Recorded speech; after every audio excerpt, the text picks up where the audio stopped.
मंगलवार व्रत कथा के पाठ से पूरी होंगी मनोकामना। भगवान शंकर के 11वें अवतार कहे जाने वाले हनुमान जी का व्रत और पूजन करने से पूरी होती है हर मनोकामना। सुख संपत्ति, यश और संतान प्राप्ति के लिए मंगलवार का व्रत रखना शुभ माना जाता है। हनुमान जी से जुड़ी मंगलवार व्रत कथा का पाठ करके इस उपवास को पूरी श्रद्धा के साथ पूर्ण करें। मंगलवार व्रत कथा प्राचीन समय की ही बात है। किसी नगर में एक ब्राह्मण दंपति रहते थे। उनकी कोई संतान न होने के कारण वह बेहद दुखी थे। हर मंगलवार ब्राह्मण वन में हनुमान जी की पूजा करने के लिए जाता था। वह पूजा करके बजरंग बली से एक पुत्र की कामना करता था। उसकी पत्नी भी पुत्र की प्राप्ति के लिए मंगलवार का व्रत रखती थी।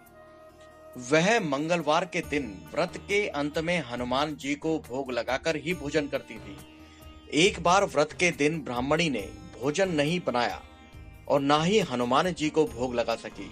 तब उसने प्रण किया कि वह अगले मंगलवार को हनुमान जी को भोग लगाकर ही भोजन करेंगी। वह भूखी प्यासी 6 दिन तक पड़ी रही। मंगलवार के दिन वह बेहोश हो गईं। हनुमान जी की उनकी श्रद्धा और भक्ति देखकर प्रसन्न हो गए। उन्होंने आशीर्वाद स्वरूप ब्राह्मणी को एक पुत्र दिया और कहा कि यह तुम्हारी बहुत सेवा करेगा। बालक को पाकर ब्राह्मणी बहुत खुश हुई। उसने बालक का नाम मंगल रखा। कुछ समय उपरांत जब वह ब्राह्मण घर आया तो बालक को देखकर पूछा कि वह कौन है। पत्नी बोली कि मंगलवार के व्रत से प्रसन्न होकर हनुमान जी ने उसे यह बालक दिया है। यह सुनकर ब्राह्मण को अपनी पत्नी की बात पर विश्वास नहीं हुआ। एक दिन मौका पाकर ब्राह्मण ने बालक को कुएं में गिरा दिया। घर पर लौटने पर ब्राह्मणी ने पूछा कि मंगल कहाँ है। तभी पीछे से मंगल मुस्कुराकर आ गया। उसे वापस देखकर ब्राह्मण चौंक गया।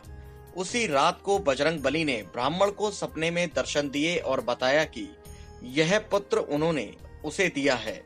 सच जानकर ब्राह्मण बहुत ही खुश हुआ, जिसके बाद से ब्राह्मण दंपति नियमित रूप से मंगलवार व्रत रखने लगे।